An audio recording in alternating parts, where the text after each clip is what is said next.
So after the extreme disappointment of Joss Whedon's Justice League in 2017, the Snyder Cut has just been released on HBO Max, and I have had a chance to watch the authentic version of the film. I was extremely impressed by what Zack Snyder has done, and in this video, I'm going to be giving you my non-spoiler review of the film. I'm also going to be releasing my explained video tomorrow for Zack Snyder's Justice League, so if you want to stay up to date on all of the videos I do on the project, then don't forget to subscribe to the channel and turn on your notifications. Also, if you enjoy this video, remember to give it a like rating. But without further ado, let's dive into my review for the Justice League Snyder Cut. So Zack Snyder shocked the world and made a ton of his fans extremely happy by announcing that he would be working with Warner Bros. And DC to release his long-rumoured Snyder Cut of Justice League. To all the detractors and deniers who spent the past 2 years saying this would never happen, after all this time and all the hype, the officially titled Zack Snyder's Justice League has just released on HBO Max.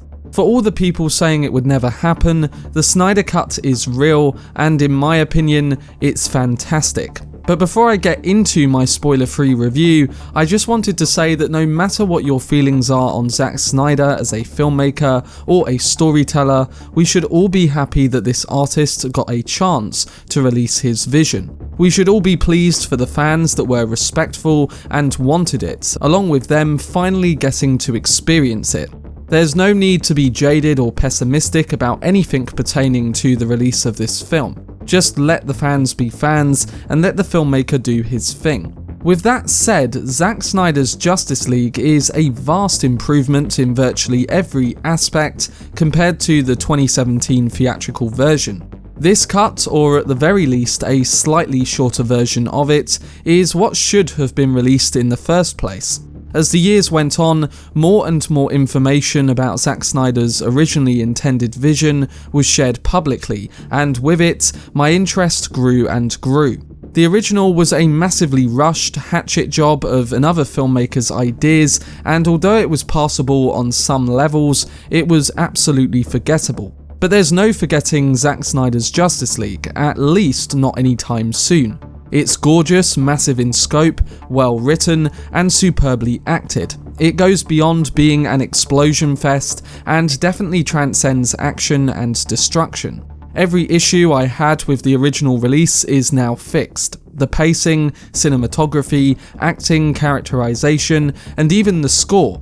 All the apocalypse and new god stuff looks straight out of a Jack Kirby page, and if you hated the theatrical cut, I definitely recommend giving this version a try, as it's an entirely different experience with very few holdovers.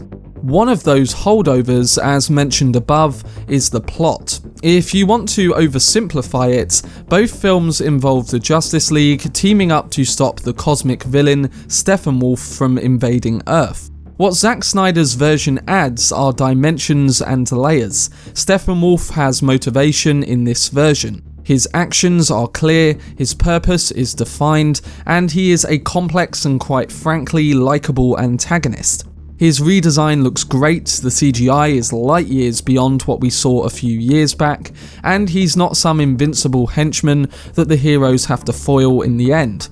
The voice and physicality take what was once a widely mocked and lambasted joke character, turning him into a menacing and imposing main villain. He's also notably nuanced, vulnerable, and dimensional. But aside from Steppenwolf, another major issue that gets fixed is Ezra Miller's Barry Allen, or The Flash. In both versions, Miller plays The Flash as the comedic relief of the team. In Snyder's cut, the comedy is subdued and intelligent, not comical or anything like it was previously. His backstory with his imprisoned father was definitely one of the emotional highlights. Don't get me wrong, it took a while for me to see this, but by the end of the movie and a few hours afterwards, and after a particular scene, they definitely did his character justice.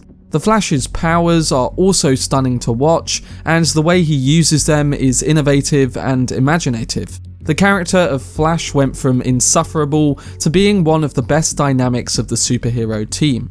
The other character that gets an obvious fix and is probably my favourite of the film is Ray Fisher's Victor Stone, or Cyborg. Snyder has repeatedly stated that Cyborg is the film's heart and soul, and I must say, I definitely agree. Cyborg features far more prominently here, and Fisher's acting and personality shine brightly. His performance showcases Cyborg's growth and maturity.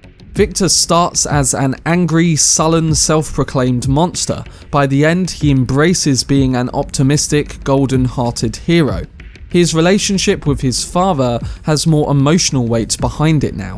This is Cyborg's movie, but that doesn't mean any of the other characters get downplayed or overshadowed. Ben Affleck proves once again to be a great Batman and Bruce Wayne, not being burdened by a massive shift in character tone and bad jokes. Here his more optimistic existence is earned and is informed by what happened in the previous movie. This Batman isn't the same Batman from Dawn of Justice, but it's the logical next step in his character's evolution. Wonder Woman is also great in the film. Gal Gadot looks like she's having a blast playing the Amazonian princess, and her action sequences are some of the coolest, second only to The Flash, in terms of spectacle. This isn't the cheesy take we got in Wonder Woman 1984, this is something more epic, and along with it comes a great new rendition of her theme tune. I also really like Aquaman's stoic and broody portrayal, but unlike the other members, I wish we would have got more of it in an interesting way. Aquaman does get a bit nerfed here, but not to a detrimental degree. Momoa is still great in the role, and he does have some excellent character moments. Henry Cavill's Clark Kent or Superman is also back, but he's not featured in the film nearly as much as I wanted, but when he is on screen, he does an outstanding job, especially in the moments that call back to his character from Man of Steel. Amy Adams does magnificent work as Lois Lane, still grieving Clark's death, but concluding that she must move on and continue her life. Her scenes with Diane Lane's Martha Kent are well acted and pack an emotive gut punch. Lastly, Ray Porter's Darkseid and DeSaad are purely teasers and sequel setups, but they still work here.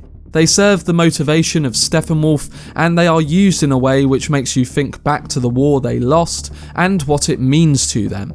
But if we do get a Justice League 2, hopefully we will see their roles fully expanded. In conclusion, Zack Snyder's Justice League is a remarkable improvement over the 2017 version of the film, but more importantly, it's a remarkable film on its own. The production is grand, the music is sweepingly fitting, and the story itself is much more interesting, along with there being plenty of time to explore these characters within that. Even though I think some scenes could be shorter and one or two characters could have been explored a bit deeper, this is the director's vision. A majority of his vision was delivered superbly, and the integral elements of the film were brought to life in a masterful way, and the right way.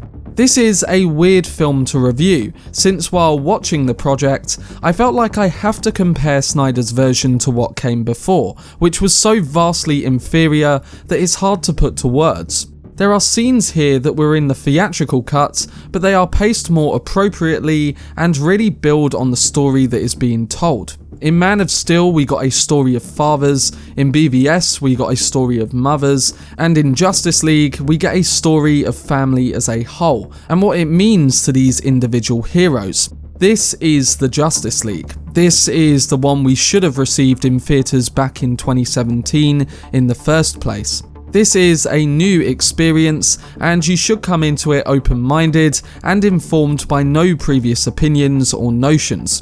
Zack Snyder's Justice League is a landmark in comic book films, and one that doesn't hold back in its approach.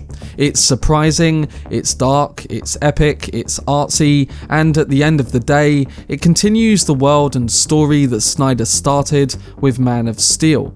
I'm giving the Snyder Cut of Justice League an 8.75 out of 10, placing it just behind Man of Steel in the DCEU. But that was my spoiler-free review for Zack Snyder's Justice League. Overall, I hope this example starts a major trend in the Hollywood and mainstream studio systems in that they should let the artists do their thing.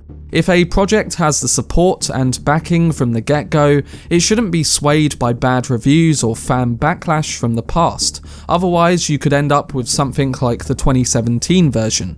They should stay on course and see things through to avoid the mess that was left on the universe after that release. Quite honestly, I'm now on board the Restore the Snyderverse train, as after seeing how Zack Snyder has built out a story, and within that, 3 separate, strong and individual plots, I think he deserves the chance to see out his vision. Of course, we'll have to see how Justice League performs, but based on the early reactions and the hype for the director's cut, I think many of us suspect that this is something that could happen.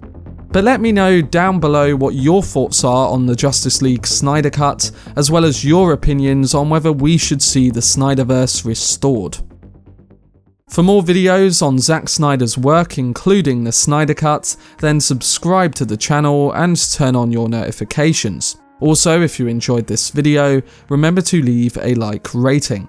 But anyway, I hope you guys enjoyed it. I've been Cortex, and as always, make some noise.